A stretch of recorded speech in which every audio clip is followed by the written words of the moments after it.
Capítulo 10. El bautismo de penas y alegrías. Tras la euforia inicial por la publicación de The Urantia Book, la decepción se adueñó de los primeros urantianos.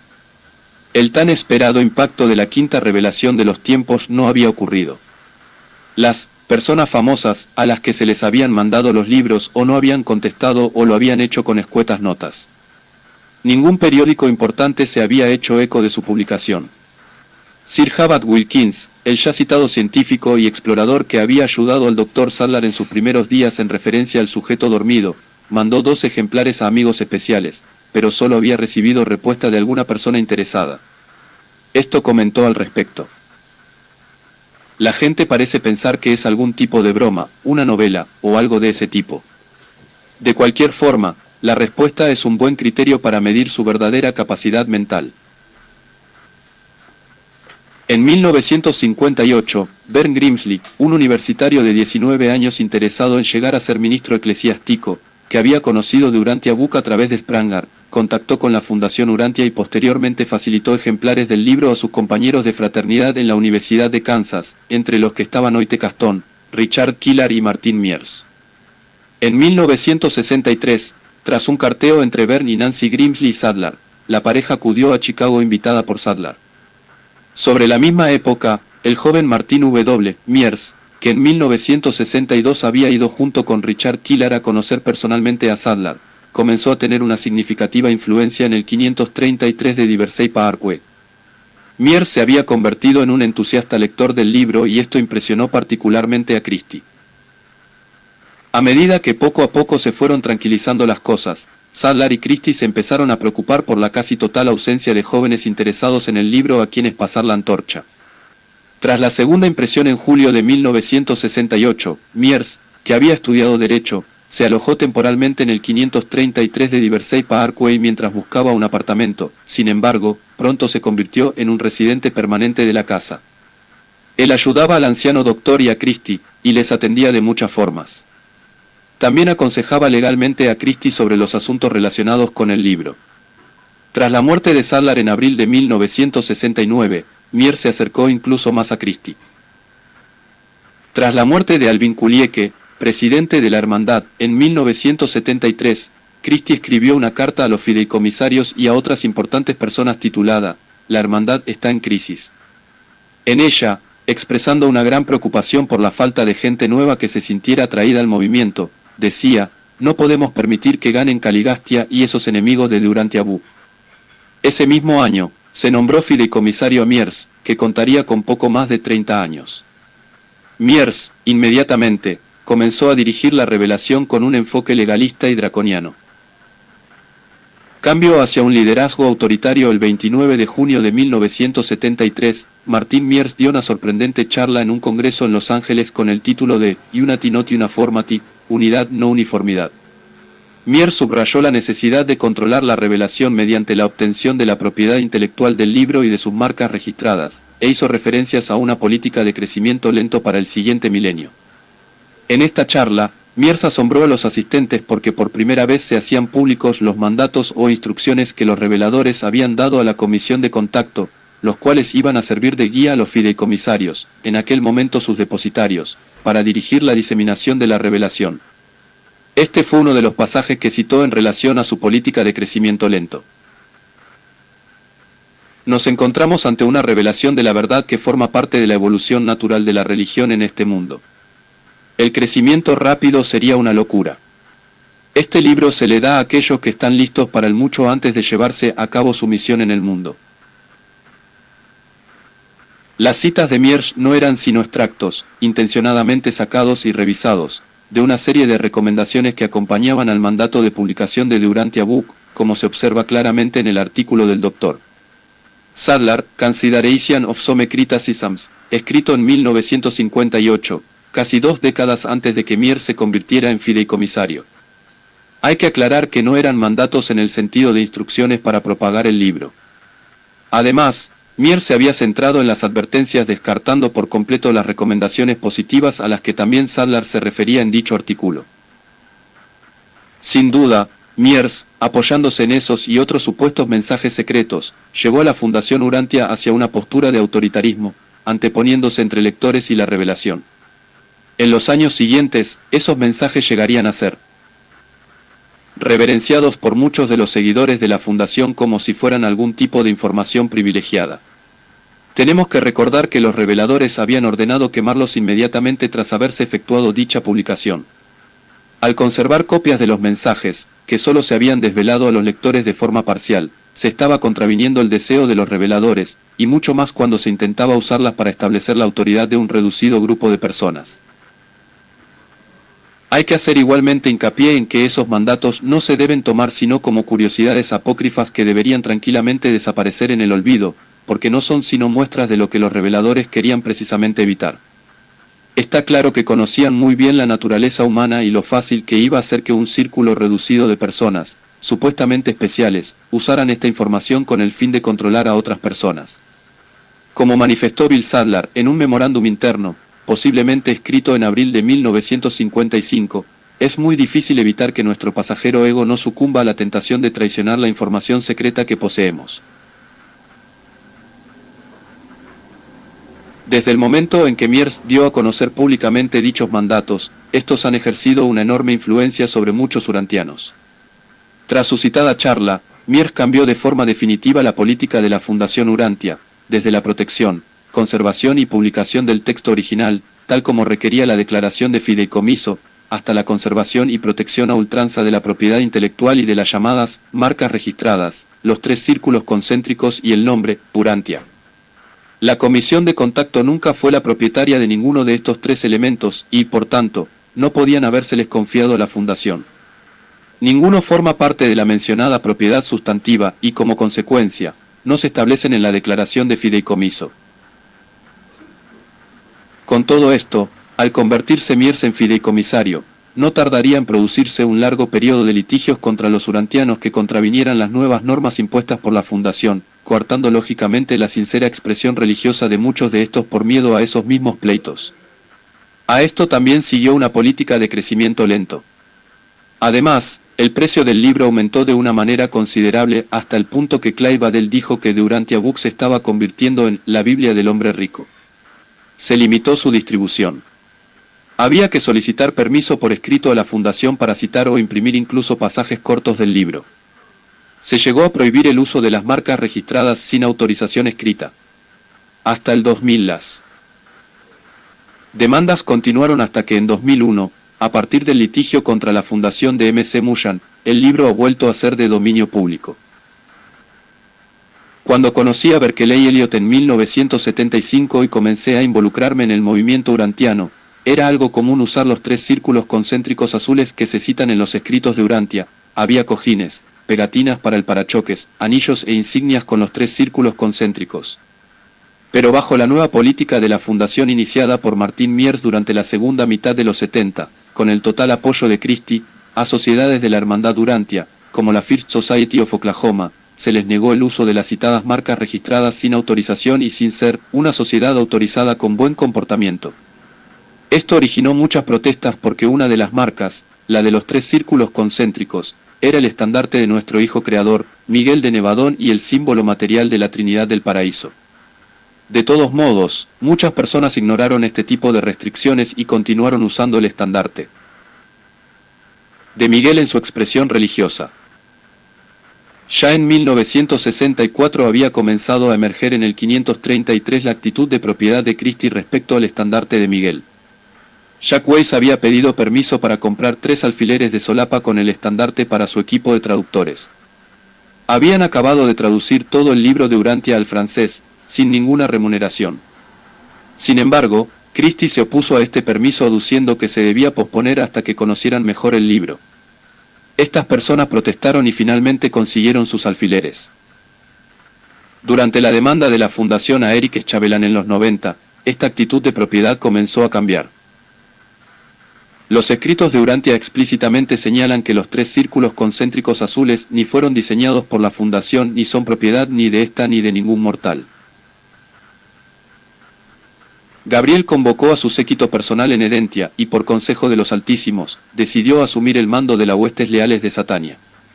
Miguel permaneció en Ciudad de Salvación mientras que Gabriel prosiguió a Jerusalén y estableciéndose en la esfera dedicada al Padre, el mismo Padre Universal cuyo ser personal Lucifer y Satanás habían cuestionado, en la presencia de las huestes reunidas de los seres personales leales, hizo el estandarte de Miguel, el emblema material del gobierno trinitario de toda la creación, los tres círculos concéntricos azules sobre un fondo blanco, p. 605, par 8.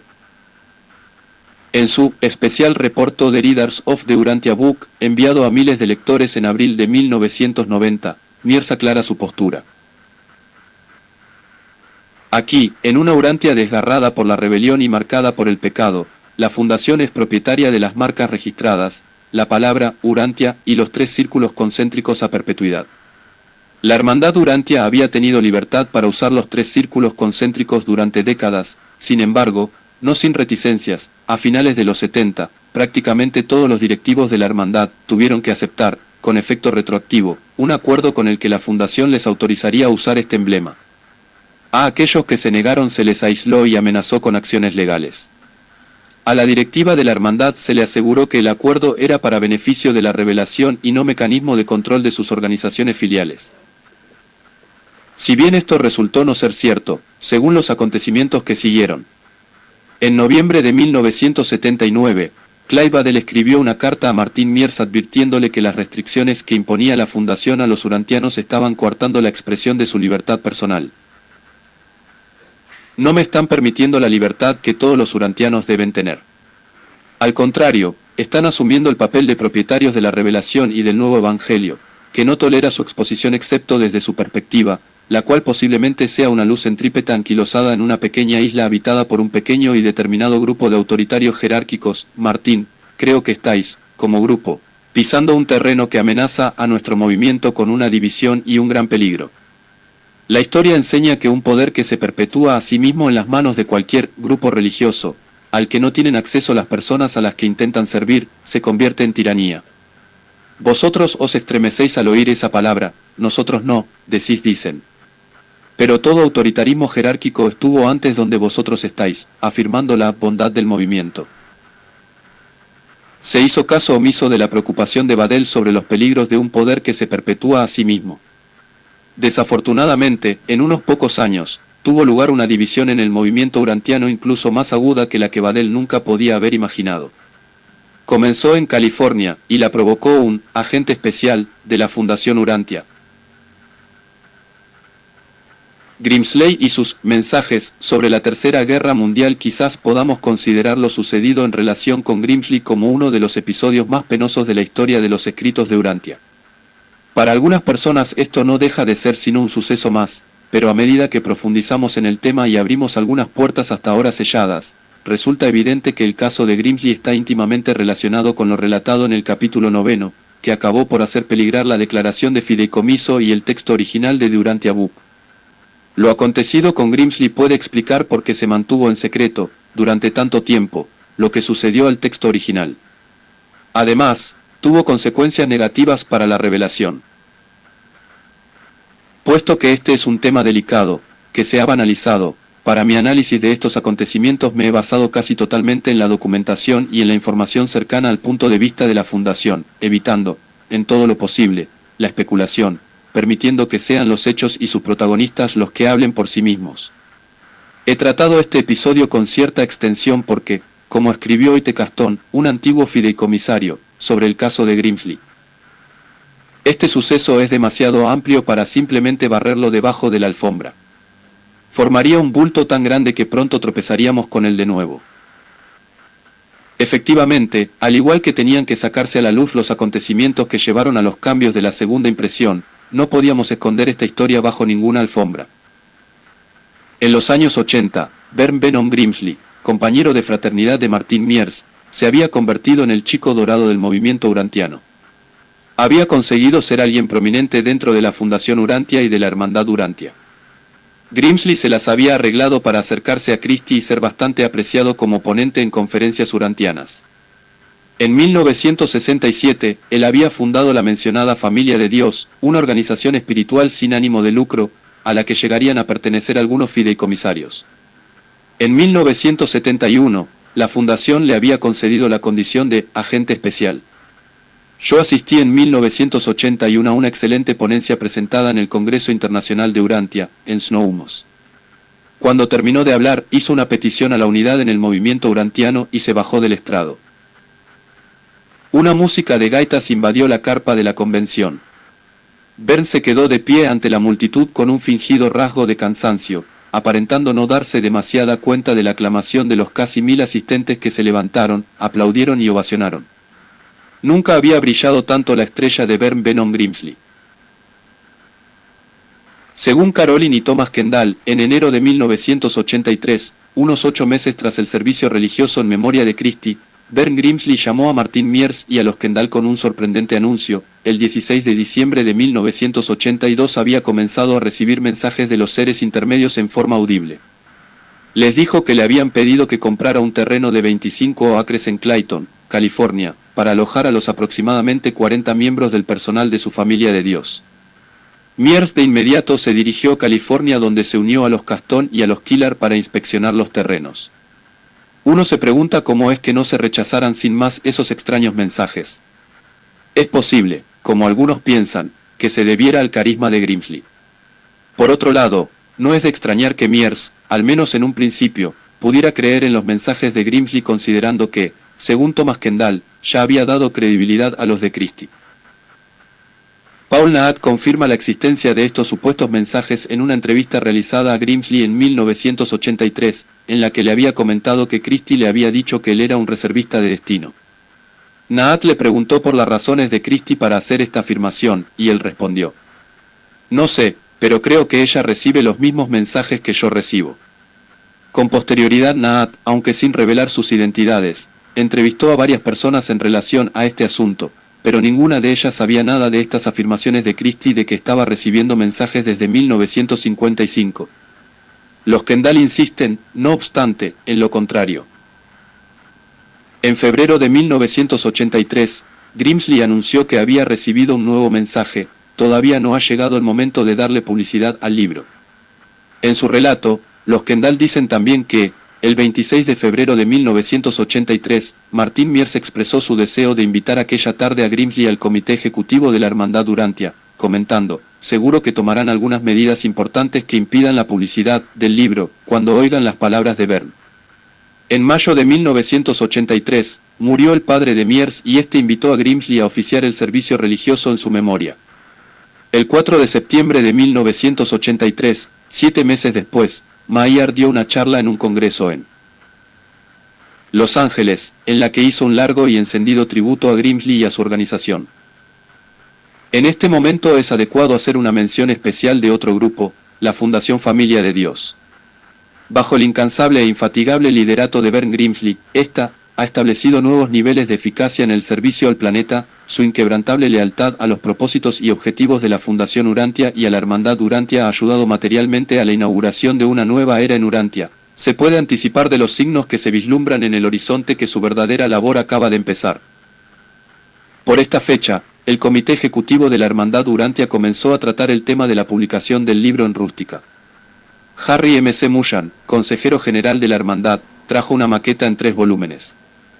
En esto muchos creyeron percibir que se intentaba dividir el libro y hacer una publicación separada de los escritos de Jesús, algo que había sido objeto de un largo debate entre los urantianos. Había consejeros que creían que una publicación por separado de la parte de Jesús, como un evangelio nuevo y engrandecido, alcanzaría a un gran número de cristianos que no se sintieran atraídos de inmediato por la versión completa del libro. Hay que recordar que Meredith J. Spranger se sintió impulsado a leer el libro completo tras leer los escritos de Jesús. Otros consejeros, aparentemente ajenos al hecho de que el texto original ya había sido modificado, creían que tal acción pondría en peligro lo que la Fundación llama ahora, de manera eufemística, el texto inalterado. En medio de este debate en la hermandad, de forma repentina, de las sombras del círculo interior mencionado, surgieron el tema de las comunicaciones paranormales y la cuestión de la continuada ayuda especial celestial. El 19 de septiembre de 1983, cuando Grimsley estaba tomándose un baño, recibió al parecer un mensaje, en apoyo de la política de la Fundación, que decía con rotundidad: "No dividan el libro". Fue el mismo Grimsley quien personalmente comunicó este mensaje en el comité ejecutivo, que posteriormente se filtró a los oídos de muchos desconcertados urantianos. El mensaje impresionó vivamente a los dirigentes del comité ejecutivo, con algunas notables excepciones como Harry M. C. Mullan. Junto con Berkeley Eliot, M. C. Mullan representaba a la Oklahoma Society en el consejo, que instó a sus compañeros consejeros a que no aceptaran pasivamente las palabras de Grimsley como si fueran instrucciones de los seres intermedios. Sin embargo, un gran número de líderes de la hermandad y de la fundación sí dieron crédito a los mensajes de Grimsley. Algunos, incluso comentaban haber oído a la misma Christie decir alguna vez que Ben Grimsley era miembro del colectivo de Reserva de Destino. Algunos recordaban que en la oración realizada en el servicio religioso en memoria de la fallecida Christie, Grimsley había revelado que ella antes de morir le había encargado que llevara a cabo, de forma urgente, la labor especial de proteger y preservar la revelación con particular atención a la propiedad intelectual y a las marcas registradas, y de fomentar la unidad espiritual del movimiento urantiano. Christie me ha dado instrucciones claras y explícitas para que os dé este mensaje de unidad espiritual y de prioridades espirituales, pero no solo en este servicio religioso realizado en su memoria aquí hoy, sino en todo el conjunto del movimiento urantiano en el futuro. Y le juré, haré esto hasta que muera.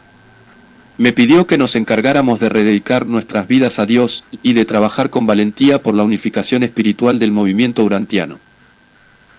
Hubo muchos líderes urantianos, en particular aquellos que creían que Christie había estado recibiendo una guía celestial, que opinaban que el testigo había pasado a manos de Ben Grimsley. Pero Grimsley perdería toda su inusitada prestancia ante los líderes urantianos cuando sus propios mensajes tomaron un sombrío y escalofriante rumbo.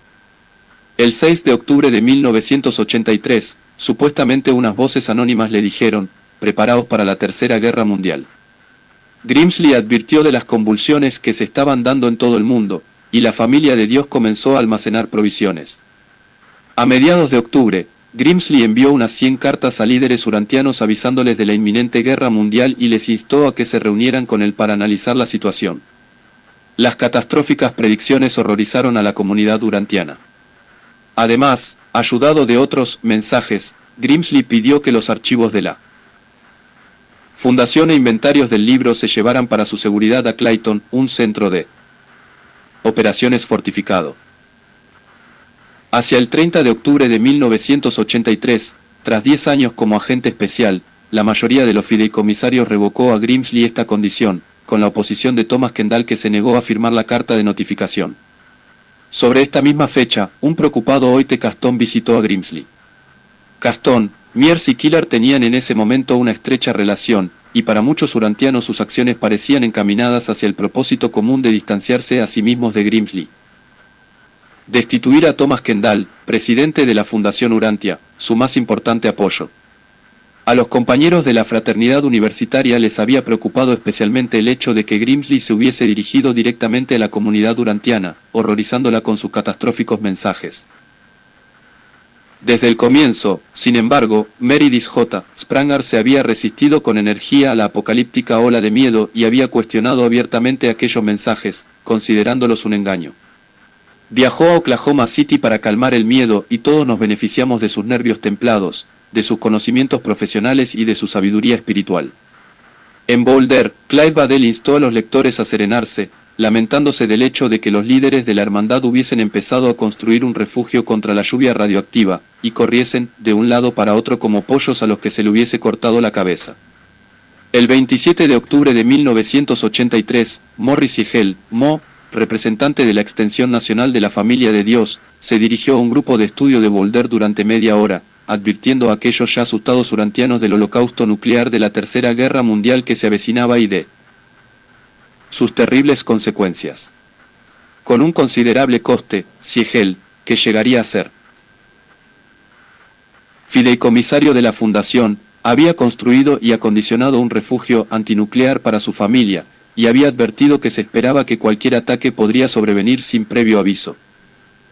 Entonces, Clyde se pronunció al respecto.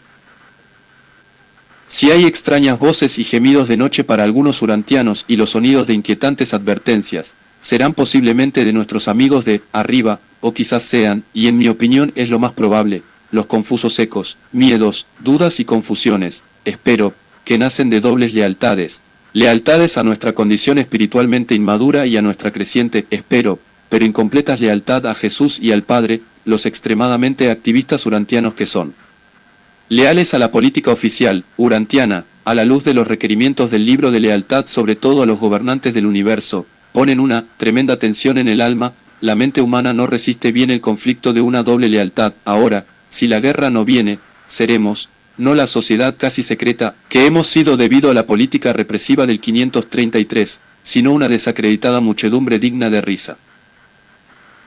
El miércoles, 6 de noviembre de 1983, Grimsley dio instrucciones a Richard Keeler, su mayor contribuidor y director ejecutivo de la Familia de Dios, para liquidar las cuentas de la organización y ordenó que el dinero, una cantidad de $1.300.000, se le mandara inmediatamente.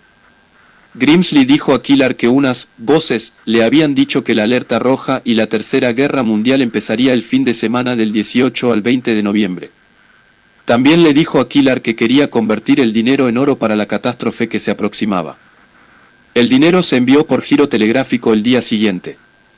Ese mismo día, Oite Caston envió a Grimsley por correo urgente un informe inicial evaluando aquellos supuestos mensajes celestiales y solicitándole su respuesta.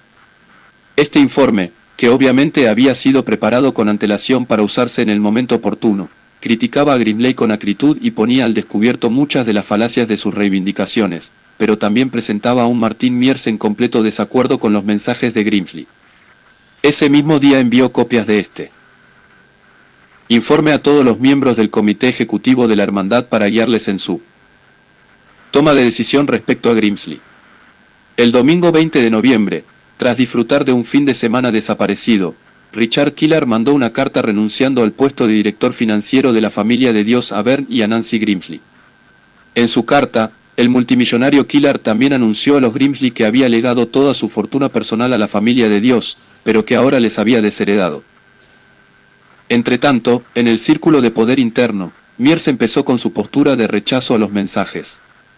De forma confidencial comentaba que estaba preocupado por la imagen pública que se estaba dando. No quiero que se conozca a este movimiento como el grupo del juicio final y que lo dirigen personas que dicen recibir mensajes. Pero los Kendall defendieron a Grimsley diciendo que los mensajes anteriores eran verdaderos, en cierto sentido confirmando lo que había sido una política de aceptación de este tipo de mensajes. Thomas Kendall tomó entonces una fatídica decisión. Tras reunirse con otros fideicomisarios, decidió ir con su esposa Carolina Clayton para comentar todo aquello con Grimsley, aunque sin representar a la fundación, como uno de los fideicomisarios le había pedido. Antes de su mensaje apocalíptico sobre el estallido de la Tercera Guerra Mundial, Grimsley había tenido de su lado no solo a líderes del movimiento urantiano como Thomas y Caroline Kendall, sino a los 5 fideicomisarios, 2 de los cuales, Gaard Jameson y Philip Roulnik, habían estado colaborando con él, como voluntarios, en las oficinas centrales de Clayton. Ya se ha comentado que Mossy Hell y Richard Keeler, fideicomisarios en la actualidad, también le habían apoyado, el primero como representante de la Extensión Nacional de la Familia de Dios con sede en Boulder y el segundo como director ejecutivo de inversiones financieras de esta misma organización.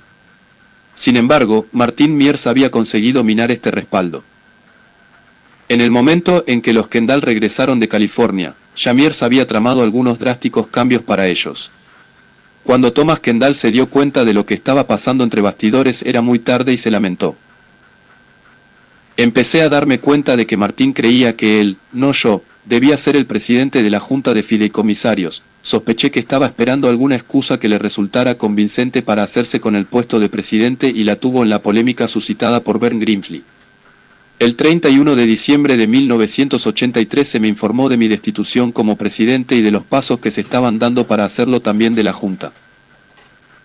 Considerando el apoyo inicial de Martin Miers a Grimsley y su supuesto apoyo a los mensajes de Christie, los cargos contra Kendall eran de lo más singulares. Se le acusó de estar bajo la influencia de fenómenos paranormales, los cuales resultaban una distorsión de las enseñanzas de Durantia Book por el hecho de que el libro recalca la función de la sabiduría evolutiva y la lucidez de juicio desarrollados a partir de la propia vivencia espiritual para resolver problemas y retos. Kendall cuestionó aquellos cargos, y recordó a los fideicomisarios que en noviembre de 1980, el tema de la traducción del libro al francés se había resuelto por la creencia en un mensaje. Kendall se refiere a esto. TAK, Thomas Kendall, tras la junta de fideicomisarios que se reunió el siguiente sábado, Christie y Martin leyeron un mensaje supuestamente recibido unos días antes esa semana, que decía: no participéis en largas e interminables conversaciones con el señor Wise.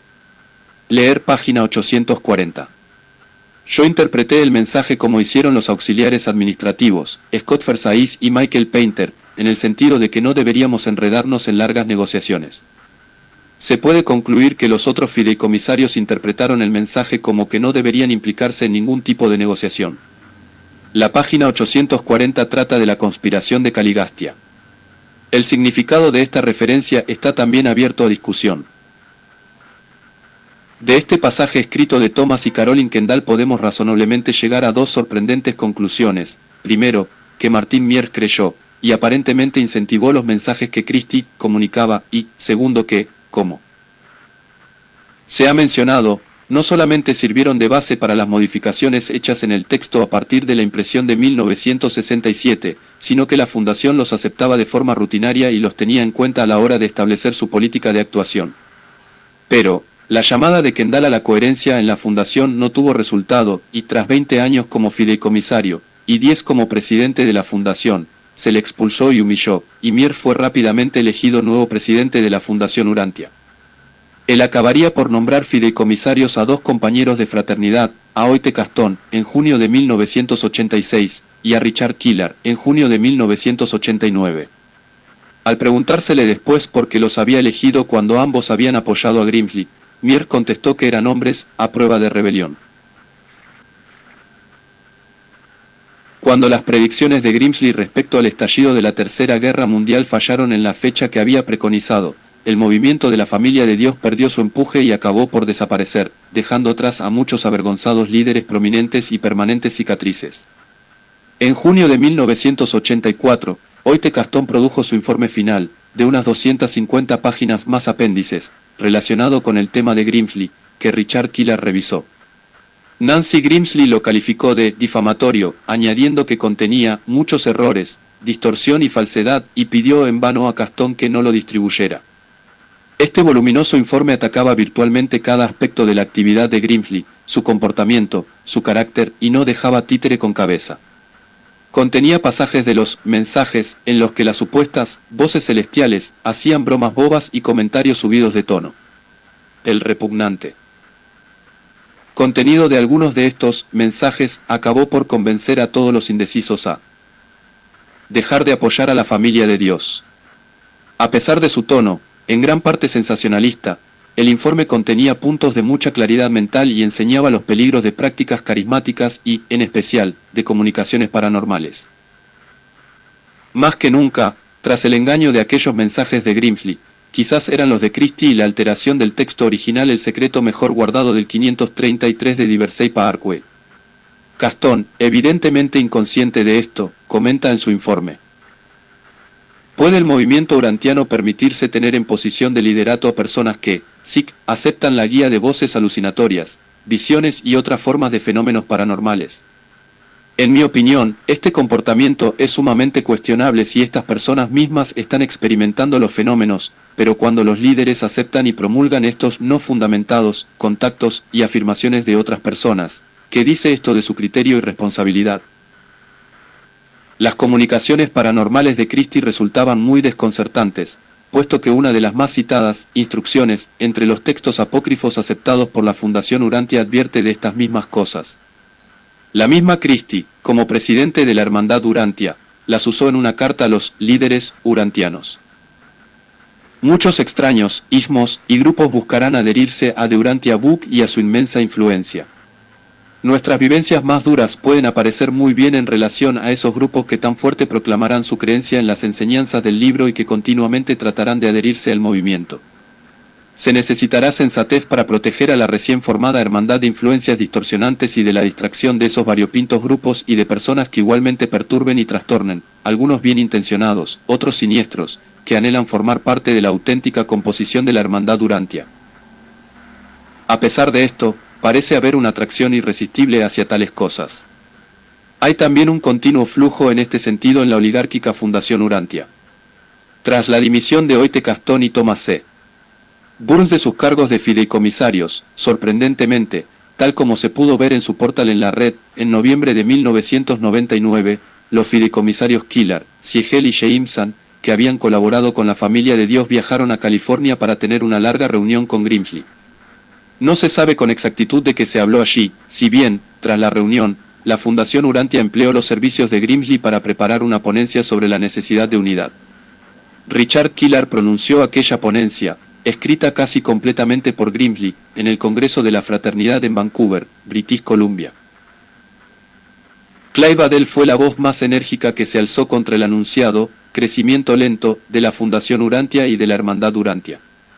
Tras 60 años de participación en el movimiento urantiano, dijo antes de su muerte: es hora de que el gran secreto urantiano salga a la luz y se sepa que hay una revelación de los tiempos aquí y ahora, dada para transformar a nuestro tristemente enfermo planeta a través de la transformación de hombres y mujeres. Dicen ustedes. Estaríamos violando las estrictas instrucciones de la Fundación y de la Hermandad si anunciamos con tanto empuje el mensaje urantiano, pero no he encontrado ni una sola frase en el más del millón de palabras de Urantia Book que diga, obedecer a Jesús y a Urantia Book, a difundir eternamente este evangelio, excepto cuando los fideicomisarios de la Fundación Urantia en Chicago digan, no obedezcáis a Jesús, obedecednos a nosotros. Conflictos, confusión y demandas. Los roces entre la Fundación Urantia y la Hermandad Urantia aumentaron cuando Martin Mier se convirtió en el presidente de la Fundación. Thomas Kendall comenta, la separación entre la Fundación y la Hermandad ha hecho que su relación se haya ido erosionando paulatinamente. Cada vez más la Fundación ha ido adoptando una actitud de propiedad no solo hacia el Urantia Book, sino también hacia la Hermandad, al aplicar su martillante control de las marcas. En octubre de 1989, Martin Miers, presidente de la Fundación Urantia, desautorizó a la Hermandad Urantia, prohibiéndosele usar el sustantivo Urantia y los 3 círculos concéntricos, las llamadas marcas. Al no poder usar más dicho sustantivo, ésta tuvo que cambiar su nombre, de forma obediente, y se convirtió en la Fellowship, la fraternidad. Casi todas las sociedades de la Hermandad votaron para permanecer en la ahora denominada Fellowship. Siguiendo a esta serie de agitaciones, en los 90 surgió un renovado interés en comunicaciones paranormales, provocando otro factor de desconcierto y división en el movimiento. En algunos casos los grupos de estudio se convertían en sesiones de comunicación en las que supuestos seres celestiales desencarnados hablaban a los crédulos humanos a través de receptores humanos. La Fundación Urantia, bajo la dirección de Killard, dio permiso para que se publicaran incluso obras escritas en estas sesiones con citas de los escritos. Hubo una sesión de comunicación en el Congreso Internacional de la Fraternidad en 1999, en la que una supuesta entidad llamada AM, que hablaba supuestamente a través de su receptor humano, contestaba preguntas de la audiencia. Aunque con respeto a que cada cual pueda o no aceptar estas prácticas, el resurgimiento de este tipo de comunicaciones muestra una desafortunada desviación de las enseñanzas de los escritos, contraria además a las advertencias expresadas por el Dr. Sadler. Meredith J. Spranger, que desde el principio también se opuso a estas comunicaciones, resume muy bien todo el ambiente de conflictos y demandas de aquel momento. Muchos de nosotros nos damos cuenta ahora de que la quinta revelación de los tiempos ha empezado a navegar sobre los turbulentos mares de la lucha evolutiva. Sin duda, las comunicaciones paranormales de Christie y su aprobación por parte de líderes urantianos han confundido a muchas personas y han abierto la caja de Pandora de los errores. Nace la Asociación Internacional Urantia tras la escisión de la Hermandad. La Fundación decidió crear la International Urantia Association, IUA, aquí referida como AIU, Asociación Internacional Urantia. En sus estatutos la AIU se define como una organización con un cometido social y de servicio creada por la Fundación Urantia para promocionar el estudio en profundidad de Urantia Book y de sus enseñanzas. Pero en contraste con la escindida Hermandad, que, como los seres intermedios habían aprobado, era una organización separada de la Fundación, la AIU no es autónoma sino que está íntimamente vinculada a los fideicomisarios de la Fundación. Sus miembros prometen respaldar a esta y a sus derechos sobre la propiedad intelectual del libro. Además, la AIU continuamente solicita donaciones para proyectos de la Fundación. También declara abiertamente no ser una organización religiosa, en paralelismo con la Fundación Urantia y la misma fraternidad, ni tener, por consiguiente, objetivos de tipo religioso. Más demandas tras haberse convertido Martín Miers en presidente de la Fundación Urantia. La política de demandas judiciales contra los urantianos continuó ahora con nuevos bríos. Entre la serie de pleitos se incluye el efectuado contra Kristen Maerra, una ama de casa de Arizona, por haber mandado índices computerizados gratis con el texto de Urantia Book. J.J. Johnson también recibió notificación, sin previo aviso, de parte de la fundación, acusándole de SEO conspirador. Y, aunque los cargos contra él se retiraron, sin explicación o disculpas, Johnson tuvo que gastar miles de dólares al objeto de defenderse de unas acusaciones sin base alguna. Algunos años más tarde, la fundación demandó también a Eric Schavelan, el esposo de Kristen, por separado, por usar los 3 círculos concéntricos azules en su portal en la red. Las demandas contra Maerra y Schavelan fueron la perdición del invencible equipo de abogados de la Fundación Urantia. Con el apoyo de las donaciones de muchos urantianos, Kristen y Eric se enfrentaron con firmeza a la avasalladora fuerza legal de la fundación colocándola en un punto muerto. Pero la demanda contra Maerra fragmentó la comunidad urantiana por casi una década, con consecuencias en la actualidad, destrozando la vida familiar de Kristen y Eric y desviando millones de dólares de la fundación hacia gastos legales. Durante los 2 años del litigio, The Urantia Book fue declarado de dominio público, basándose en una resolución judicial de que la propiedad intelectual de 1955 era inválida. No obstante, la fundación consiguió que se revocara esta decisión obteniendo una victoria con un excesivo coste. Si bien, la ambigüedad de esta revocación dejó el asunto de la propiedad intelectual abierto a otras demandas. La posición desafiante de Kristen y Eric inspiró a otros urantianos a retar a la Fundación Urantia y a su control del texto. En 1994, durante el litigio, antes de que se conociera la resolución judicial, la Pathways Company igualmente retó la propiedad intelectual con la publicación y venta de 5.000 ejemplares de la vida y enseñanzas de Jesús, parte 4 de los escritos de Urantia. Durante el periodo en que los escritos fueron de dominio público, en 1995, Pathways también publicó el texto original de 1955, enumerando para el lector, en sus páginas finales, los cambios más significativos efectuados por la fundación tras esta primera impresión. Por otro lado, en 1996, Ubersa Press, dependiente de la fraternidad, publicó los escritos de Urantia en doble columna. En 1999, la Michael Foundation de Oklahoma City publicó la parte 4, sin el escrito 120, bajo el título de Jesús, A New Revelation. Esta publicación contiene también una lista de los cambios hechos por la Fundación Urantia al texto original. En 1994, tras conocerse que no estaba imprimiendo el texto original de 1955, la Fundación se vio forzada a publicar un documento titulado Correcciones del texto, en el que se admitían por fin los cambios realizados.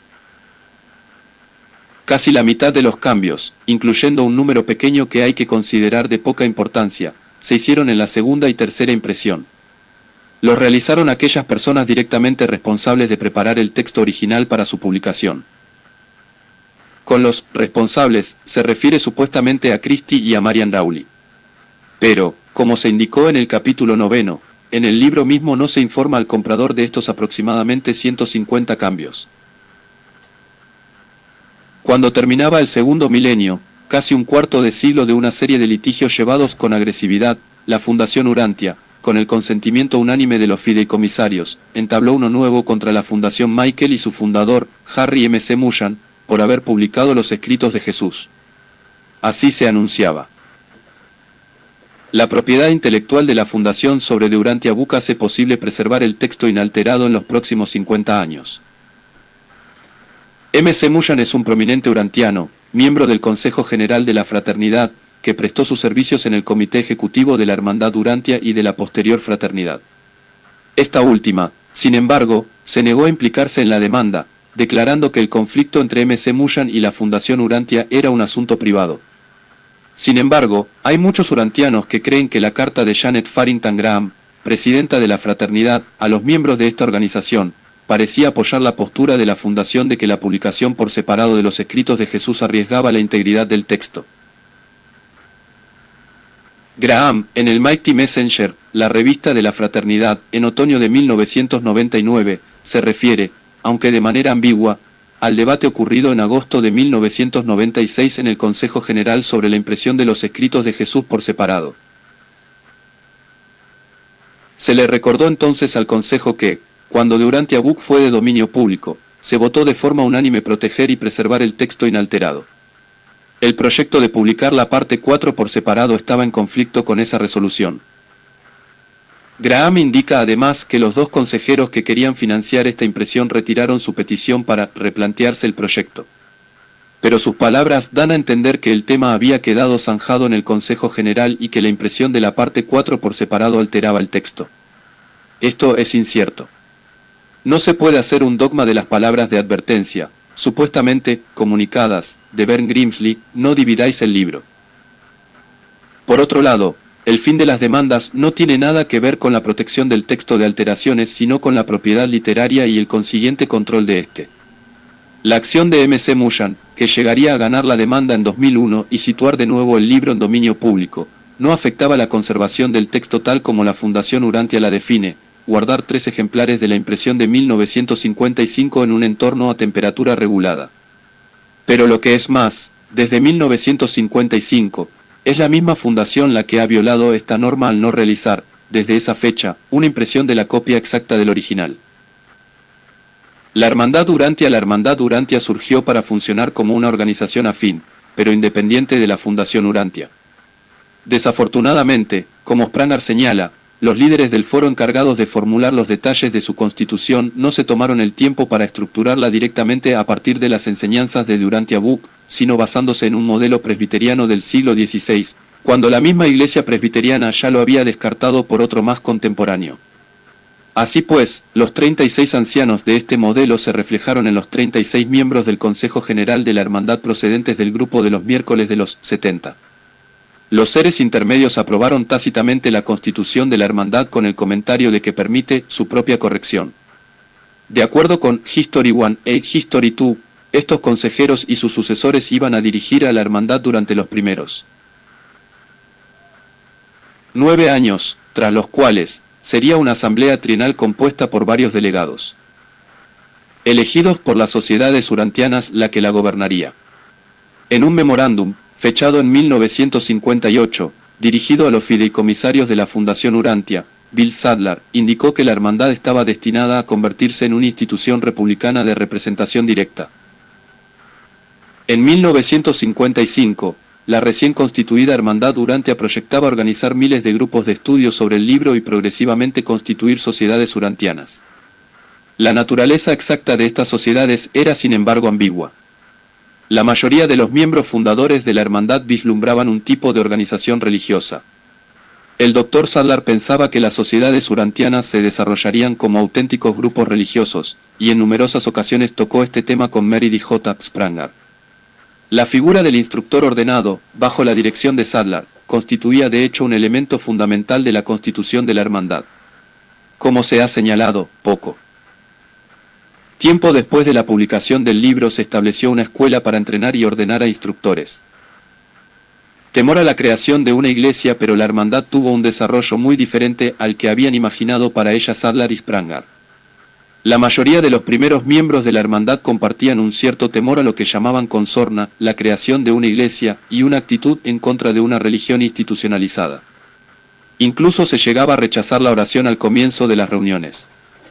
El Consejo General de la Hermandad llegó a excluir las palabras «instructor ordenado» de la Constitución, por su connotación de tipo institucional. La Hermandad se definió entonces a sí misma, no como organización no religiosa, sino como organización social y educativa con un propósito religioso. Tras el fallecimiento del Dr. Sadler, la Fundación Urantia quitó de la circulación todos sus estudios en los que se relacionaba de Urantia Book con la Biblia. A pesar de todo, a muchos miembros de la hermandad les entusiasmaba la idea de presentar el libro a líderes ya fueran religiosos, educativos o de otra área de conocimiento. Spranger escribió en esos primeros días: la gran ilusión de que se iba a dar en nuestro planeta el origen de un renacimiento espiritual dio pie a muchos congresos urantianos. Si bien, paulatinamente, la realidad evolutiva empezó a cambiar el escenario. Los líderes religiosos y políticos no quedaron tan impresionados y el libro, o bien, de manera sucinta, se desestimó considerándose un documento gnóstico o, con buenos modales, se ignoró. A comienzo de los 90, la Asamblea Trienal de Delegados, que consiste en representantes directamente elegidos de las sociedades, votó para tener representación directa en el Consejo General. Las sociedades querían representantes que fueran elegidos por ellos mismos y que fueran directamente responsables ante ellos. Como respuesta, el Consejo General de la Fraternidad de Durantia Buc votó para enmendar la Constitución y permitir la representación directa de las sociedades, y establecer la separación del Poder Ejecutivo y Judicial. Sin embargo, el Comité Ejecutivo de la Fraternidad fue, por alguna razón, incapaz de lograr la enmienda de la Constitución y se aparcó sin resolverse. La nueva fraternidad, pero a pesar de que la fraternidad sustituía a la hermandad, mientras que la última se había concebido, de manera monolítica, como asociación de personas con inquietudes religiosas afines, la nueva fraternidad se dedica a facilitar asociaciones locales o regionales. David Cantor, miembro del Comité del Consejo Ejecutivo, ha jugado un papel decisivo en este nuevo objetivo, en especial a través de la red. Bajo su dirección, el portal de la fraternidad y sus actividades en esta área han tenido por primera vez un gran éxito y han conseguido que se tenga acceso a una información fiable, a noticias y a la historia del movimiento urantiano. Desde la perspectiva de Cantor, resulta más útil para la revelación en estos momentos desarrollar grupos urantianos de base a nivel local, que tendrán más oportunidad de sobrevivir a las luchas políticas que hacen desfallecer a las organizaciones sociales más grandes. Cantor es partidario de una fraternidad libre de trabas religiosas que sea capaz de promocionar, sin prejuicios, formas diferentes de expresión religiosa socializada.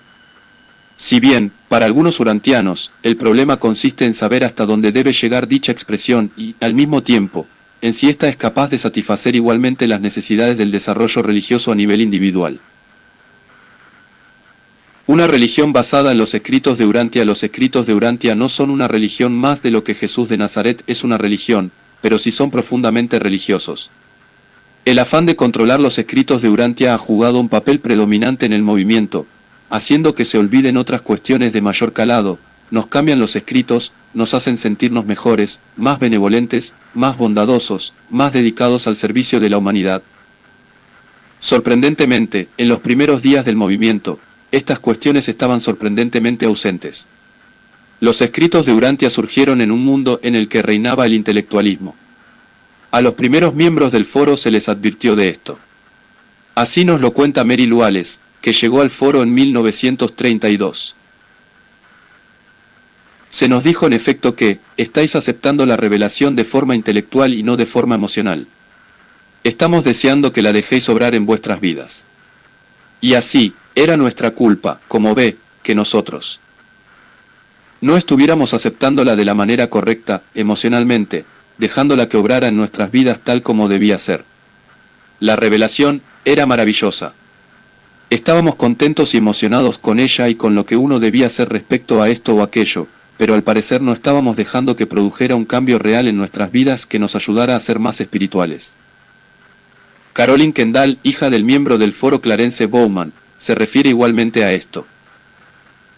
El sentimiento espiritual que yo tenía estaba extrañamente ausente del foro. Fue más tarde, mucho después de la publicación, cuando me di cuenta de que su mensaje espiritual estaba allí. Quizás yo no lo percibía así, probablemente fuera eso. Había gente con mucha fuerza en el foro, pero nunca oí decir que el Padre te amaba y que todos éramos hijos e hijas del Padre. Aquello no se recalcaba, se leía y no se exteriorizaba. Kendall tenía 19 años cuando conoció al Dr. Sadler, y se incorporó al grupo de estudio dominical, en el que el foro se había convertido al completarse los escritos en 1942, tras la publicación de Durantia Buc. Quizás, como consecuencia de esto, la falta de religiosidad caracterizó el movimiento urantiano en sus primeros momentos. Las tres mayores organizaciones urantianas, la Fundación Urantia, la Asociación Internacional Urantia y la Fraternidad de Durantia Buc, se definen a sí mismas como laicas o no religiosas. No hay que dejar de valorar, no obstante, el esfuerzo de muchos de sus miembros por fomentar una expresión religiosa independiente. En el libro se nos dice al respecto que toda actividad humana no religiosa trata de distorsionar el universo al servicio de uno mismo, p. 67, par 1. Tradicionalmente, los grupos de estudios urantianos han sido foros intelectuales. Poco a poco, sin embargo, en los congresos organizados por la fraternidad se ha instado a una mayor expresión religiosa, y, aunque con temor a convertirse en una iglesia, cada vez se aceptan más los himnos, las oraciones y las meditaciones en grupo. De todos modos, es fácil percibir una especie de caos general en el movimiento que nada tiene que ver con la filosofía y el mensaje espiritual de los escritos de Urantia. Hay quien cree que esta espiritualidad se perdió cuando la hermandad Urantia abandonó sus escuelas de preparación de líderes e instructores certificados. Meredith J. Spranger aboga por una cuarta forma de organizarse para satisfacer la necesidad de una salida puramente religiosa para los urantianos. Sprunger y una religión urantiana en The Future of the Fifth Epochal Revelation. Spranger nos habla de la gran necesidad que hay de nuevas y auténticas instituciones religiosas que sirvan de base para el desarrollo espiritual en este mundo, que sean receptivas a los más grandes anhelos espirituales de la humanidad, y cree que son los escritos de Urantia los que facilitarán la inspiración para ese venidero renacimiento espiritual.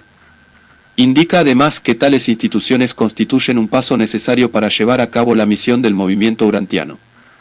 Estas, sin embargo, no sustituirán ni competirán con las laicas urantianas, sino que abrirán camino lo suficientemente grandes como para incluir y unir a muchos de esos buscadores espirituales, cada vez en mayor número por el desencanto de las instituciones religiosas existentes, y complementar lo que se está haciendo ahora.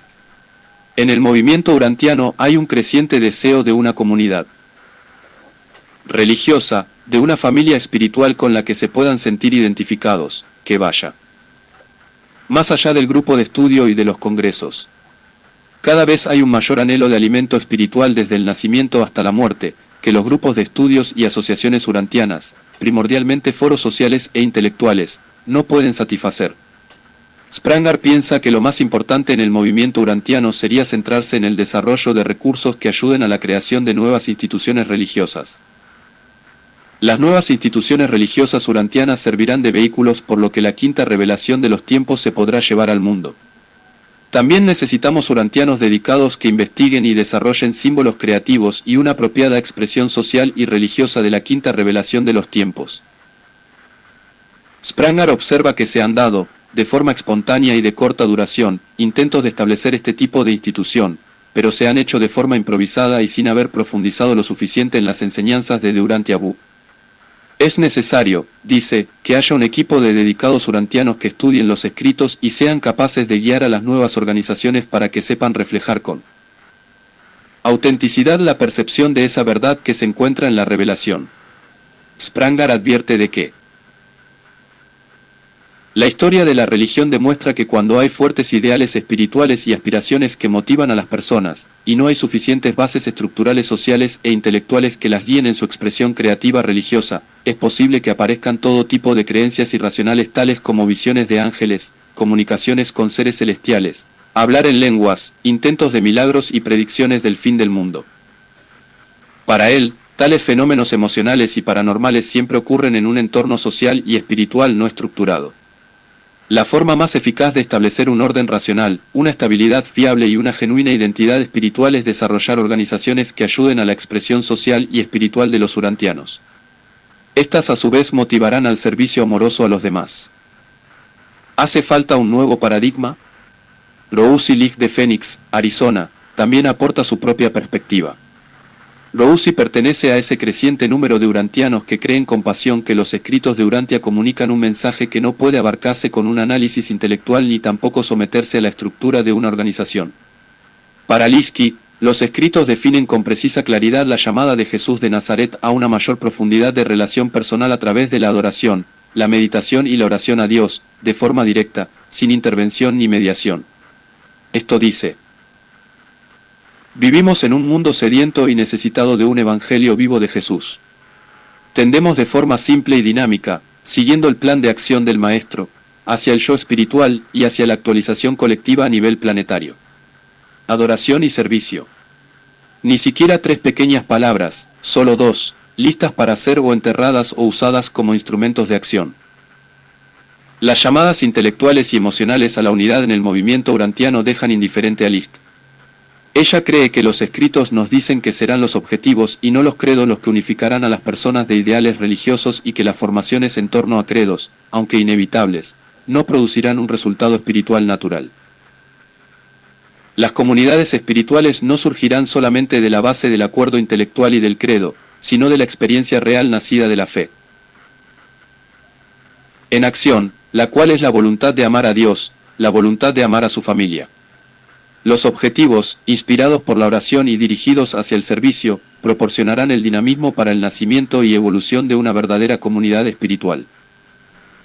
Para Lisk, todos los conflictos en el movimiento urantiano surgen porque las formas religiosas están unidas a las políticas. Las organizaciones urantianas no han conseguido hacer llegar el mensaje espiritual de los escritos porque, con demasiada frecuencia, han venerado más al mismo libro. Cree que el reino no puede nunca interpretarse, construirse o hacerse manifiesto solo con la energía humana. Efectivamente, únicamente se puede acceder al reino a través de la adoración, que es el primer paso del programa trazado por el Maestro, y llevarse a cabo en el mundo real mediante el segundo paso, servicio. Sin embargo, Rousi se pregunta si hay en la actualidad muchos urantianos capaces de dar estos pasos. Queda la cuestión de que habrá muchos miembros de nuestra comunidad espiritual que maduren y comprendan la necesidad de actuar en la revelación. ¿Pueden los urantianos sustituir política e intelectualismo por el mensaje trascendental del Evangelio, colocándolo como su primera prioridad y luchar para llevar de vueltas el rebaño al Maestro? Buscad a Dios y sed como Él. Encontrad a vuestro hermano y servidle. El proceso de bautismo de gozos y penas en los mares evolutivos de la lucha continua. Algunos urantianos creen que estamos ahora en las etapas preliminares de una auténtica nueva era de religión en el mundo. El tiempo lo dirá. No sabemos cuándo podrán los urantianos asumir ese papel de liderazgo. Bill Sadler cita unas supuestas palabras de los reveladores. Sin duda viviréis y moriréis sin daros cuenta de que estáis participando en una nueva era de religiosidad en este mundo.